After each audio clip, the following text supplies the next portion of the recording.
नवरात्र अथवा नवरात्रि हिंदुओं का एक प्रमुख पर्व है। नवरात्र एक संस्कृत शब्द है जिसका अर्थ होता है 9 रातों का समय। इन 9 रातों और 10 दिनों के दौरान शक्ति देवी की पूजा की जाती है। साल में 4 बार नवरात्रि आते हैं, माघ, चैत्र, आषाढ़ और अश्विन। इनमें से माघ और आषाढ़ में आने वाले नवरात्रि को गुप्त नवरात्रि कहा जाता है। यह चंद्र आधारित हिंदू महीनों में चैत्र, माघ, आषाढ़ और अश्विन प्रतिपदा से नवमी तक मनाया जाता है। चैत्र मास में वासंतिक अथवा वासंतीय और दूसरा अश्विन मास में शारदीय नवरात्र, माघ और आषाढ़ मास की नवरात्रि गुप्त नवरात्रि होती है।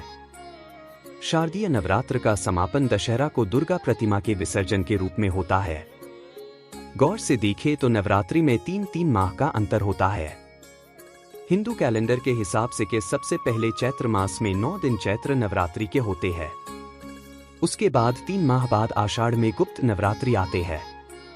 उसके फिर 3 माह बाद शारदीय नवरात्रि और फिर अंत में गुप्त नवरात्रि माघ माह में आते हैं। नवरात्र भारत के विभिन्न भागों में अलग अलग ढंग से मनाया जाता है।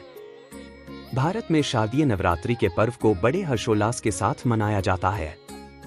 आज से गरबा, डांडिया, मेला और रामलीला जैसे सभी धार्मिक कार्यक्रम की शुरुआत हो जाती हैं, जो नवमी तक चलते हैं।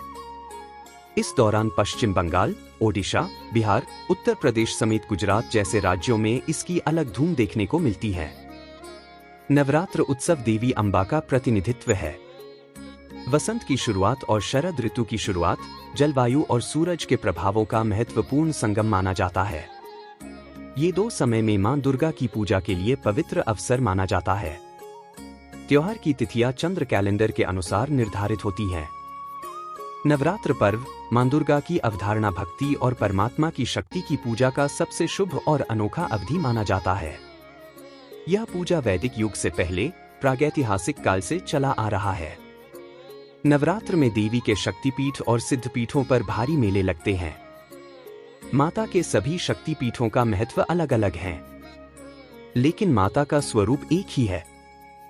नवरात्रि के 9 दिनों में मां दुर्गा के 9 स्वरूपों की पूजा की जाती है, जिनमें शैलपुत्री, ब्रह्मचारिणी, चंद्रघंटा, कूष्मांडा, स्कंदमाता, कात्यायनी, कालरात्रि, महागौरी और सिद्धिदात्री माता का नाम शामिल है।